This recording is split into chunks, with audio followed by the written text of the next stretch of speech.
سلطان سارنگ خان کے 16 بیٹے ان کے ایک فیصلے پر قربان ہو گئے۔ تو چلیے آج کی ویڈیو سٹارٹ کرتے ہیں۔ اقتدار نہ ہو تو سایہ بھی ساتھ چھوڑ جاتا ہے۔ کچھ ایسا ہی ہوا تھا مغل بادشاہ بابر کے بیٹے ہمایوں کے ساتھ۔ 1539 اور پھر 1540 میں اسے شیر شاہ سوری کے ہاتھوں جنگ میں شکست کا سامنا تھا۔ مجبوراً انہیں ہندوستان کو بھی چھوڑنا پڑا۔ ہواؤں کا رخ بدلتا دیکھ کر بڑے بڑے راجا مہاراجا اور جاگیرداروں نے مغلوں سے منہ موڑ لیا تھا۔ جانثار اور وفاداروں نے دربار شیر شاہ سوری میں پناہ تلاش کر لی تھی۔ بظاہر مغلوں کے اقتدار کا سورج غروب ہو چکا تھا اور پنچھی دوسرے گھونسلوں میں ٹھکانہ تلاش کر چکے تھے۔ اب مغل بادشاہ ہمایوں تن تنہا رہ گئے تھے، مگر اس مشکل وقت میں بھی پنجاب کے بہادر بیٹے گکھڑوں نے ایک قدم بھی پیچھے ہٹنے سے انکار کر دیا تھا اور وہ آج بھی مغلوں کے ساتھ ڈٹ کر کھڑے تھے۔ مغلوں کو شکست دینے کے بعد شیر شاہ سوری کی تمام تر توجہ پنجاب کے ان گکھڑوں کی طرف مرکوز تھی۔ شیر شاہ سوری نے پہلی فرصت میں ایک قلعہ تعمیر کرنے کا حکم دیا جو کہ آج بھی اپنی پوری آب و تاب کے ساتھ اور شان و شوکت کے ساتھ موجود ہے۔ یہ قلعہ تھا قلعہ روہتاس، جس کا مقصد صرف گکھڑوں پر نظر رکھنا تھا اور انہیں اپنی شان و شوکت سے مرغوب کرنا تھا۔ پنجابی قبائل کی تاریخ میں گکھڑوں کا تذکرہ ایک بہادر اور جری قبیلے کے طور پر کیا جاتا ہے۔ قلعہ روات میں سلطان سارنگ خان نے اپنے قبائل کے مشورے سے مغل بادشاہ ہمایوں کا ساتھ دینے کا فیصلہ کر لیا تھا۔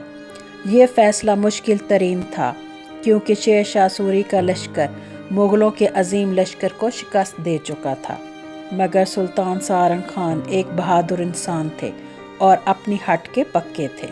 وہ شیر شاہ سوری کے سامنے ڈٹ چکے تھے۔ گکھڑوں نے شیر شاہ سوری کے سپاہ کے خلاف چھاپہ مار کارروائیوں کا آغاز کر دیا تھا، حتیٰ کہ قلعہ روہتاس کی تعمیر میں شیر شاہ سوری کی فوج کو مشکلات کا سامنا تھا۔ جلال خان جو کہ شیر شاہ سوری کے بیٹے تھے، ان کے اما پر ایک بہت بڑا لشکر تیار کیا گیا جس کا مقصد گکھڑوں کو سبق سکھانا تھا۔ یاد رہے یہ وہ جلال خان تھے جن کا خطاب تھا اسلام شاہ سوری۔ انہوں نے ہی کلنجر فورٹ کو فتح کر کے راجپوتوں کو ذبح کر کے یہ قلعہ حاصل کیا تھا اور یہ سلیم شاہ کے نام سے بھی جانے جاتے تھے۔ اور پھر ایک دن دور سے اڑتے غبار نے اطلاع دی کہ شیر شاہ سوری کا لشکر آن پہنچا ہے۔ سلطان سارنگ خان اپنے جان بازوں کے ساتھ اور اپنی فوج کے ساتھ بے جگری سے میدان میں لڑنے کے لیے موجود تھا اور اپنے سے کئی گنا بڑے لشکر کے سامنے وہ ڈٹ چکے تھے۔ سلطان سارنگ خان اپنے 16 بیٹوں کے ہمراہ خود بھی میدان جنگ میں اتر چکے تھے۔ ان کے 16 بیٹے ایک ایک کر کے اپنی مٹی کی حفاظت میں قربان ہوتے جا رہے تھے۔ آخر جنگ تمام ہوئی۔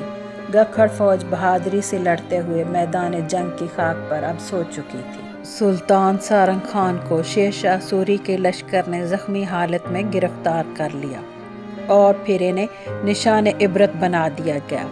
ظلم اور بربریت کی ایسی مثال شاید تاریخ میں کم ہی ہو۔ زندہ ہی ان کے جسم سے ان کی کھال کو الگ کر دیا گیا اور پھر انہیں پھانسی دی گئی تھی قلعہ روہتاس کے دروازے پر۔ سلطان سارنگ خان کو مغلوں سے عہد وفا کی پاسداری کی سزا مل چکی تھی۔ قلعہ روات میں خستہ حال عمارتوں کے سائے تلے چند قبریں موجود ہیں۔ ان میں سے ایک قبر سلطان سارنگ خان کی ہے اور باقی ان کے بیٹوں کی ہیں جو کہ اپنے قلعے کی سرزمین میں ابدی نیند سو رہے ہیں۔